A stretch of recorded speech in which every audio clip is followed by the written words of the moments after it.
What's good, y'all? The FIFA World Cup is finally upon us. So here's how I would get to this year's World Cup event for less than 70 bucks. You heard that right. That's 70 bucks to get from where I'm at, DFW, all the way to Doha in Qatar.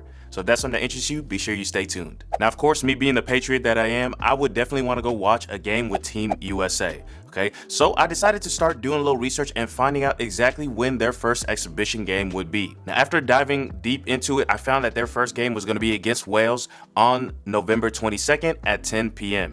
Now, for those of you guys who don't know, it's extremely hot over in Qatar, and because of that, a lot of the games are going to be played more during the night than in the morning or afternoon. So with that being said, I now found exactly what date I needed to get to Qatar by, which was November the 22nd. Now I had to find a flight to actually be able to get me there. Now this is where I found that I had a bit of an issue, right? I started looking around and I noticed that a lot of the companies out there had already booked their flights or were pretty much sold out at this point. So what I decided to do was I decided to use my rewards points, my credit card points that I had to be able to book a flight. Now luckily for me, I was able to find through British Airways a flight that I could literally buy for 35,000 Avos points and $66.85 all in. Now one issue I started running into was there wasn't a lot of flights that were actually out there available just because a lot of them had already been booked probably months, if not almost a year ahead of time.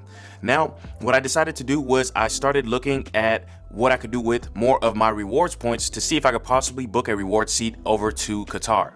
Now luckily for me, what I was able to find was a flight from DFW all the way to Doha via Qatar Airlines, but I would have to book it through British Airways. So for a flight on November 17th, booked through British Airways, I would have to pay 35,000 Avios points and $66.85 for an economy seat. Now I went ahead and looked on Qatar Airlines' actual portal to see how much that flight would cost me if I wanted to pay cash, and it came out to a whopping $2,546. So it was needless to say, I was getting it at quite the deal. So you might be wondering, Tommy, how did you actually go about finding this exact flight? Well, this is the exact steps that I took. The first step I took is I went on a website called Award Hacker. Now, Award Hacker is a great way for you to be able to see what award flights are available with which airlines. So I use this just to get a rough idea how many points I might need to be able to get that flight. Now, I've noticed that Award Hacker can be a little bit off, so I generally expect to pay maybe 10,000 to 20,000 more or less depending on the time of the year that I'm actually booking.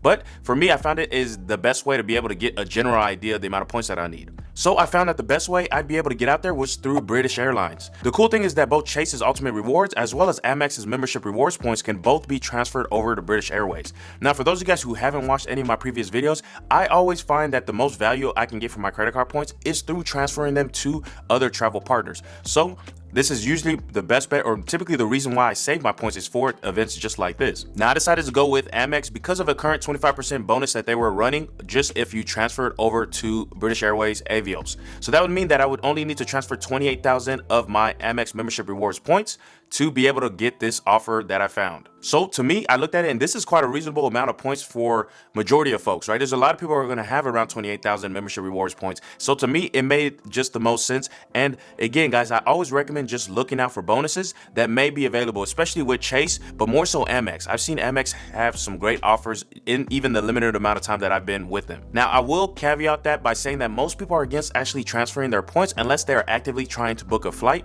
Now, if I have a transfer bonus for an airline I'm always buying flights from, then I'm open to actually risking it if the bonus makes sense, right? If it's 30% or more, for example, of a transfer bonus, to me, it's a no-brainer for me to go ahead and transfer the points because I am constantly using that airline. And that's kind of the case with British Airways. With British Airways, I'm typically always flying with those guys, or at least transferring points over to them to fly with other of their partner airlines. And so it is a no-brainer for me to take advantage of any type of bonuses that I find that's like this. So what is the value? We can actually find the value we're going to be getting per point by dividing the normal ticket price, which was $2,546, minus any fees that we paid, which was the $66.85, and divide that by the total membership rewards points that we had to transfer over, which was 28,000 membership rewards points. So by doing that math, we see that it got us over 8 cents, almost 9 cents per point of value, which is almost 4x the value that you're typically going to get. So just for comparison, if I wanted to use the same amount of points towards a statement credit,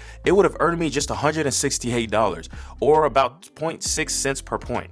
Okay, so you might be wondering, how can you position yourself for opportunities like this in the future, right? I think what the best way for you to do this is either sign up for an Amex credit card that has a solid bonus offer and that one that you can easily incorporate into your life so you can keep it long term. The example of that for me would be the current Amex Gold offer. I actually recently got the Amex Gold card, and that's how I was able to accumulate the points that I would need for this. I'll link down to the Amex Gold card down below, but there's also the Amex Platinum card that's also available, which I'll link down below.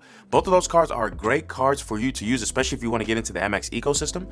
Also, Chase has some great cards as well. I recommend the Chase Sapphire Preferred card, which I have, and the Chase Freedom Unlimited card as well, which both of those I'll link down below. So typically the way I look at it is this, guys. You want to try to find cards that you can meet the minimum spend for, which means just the minimum amount that you have to spend to be able to get that sign up bonus. Okay, so as long as you can meet that amount, then it puts you in a great position for you to be able to, take advantage of those rewards points that they're going to give you and be able to leverage those for free flights anywhere around the world, depending on what travel partners you're trying to use. Now, while I've missed this year's World Cup, I'll be sure to get my points ready for the next World Cup. And hopefully by you seeing this technique, you'll be there with me too. Now, if you're interested in learning more about credit cards, check out this playlist that I'm gonna link here where you can learn a little bit more about that. Also, be sure that you hit the subscribe button so you don't miss any of my future videos, and leave in the comments down below what other videos you might be interested in seeing or learning more about. Alrighty, so that's gonna be it for this video, guys. I appreciate y'all watching, and I'll see you at the next one. Peace.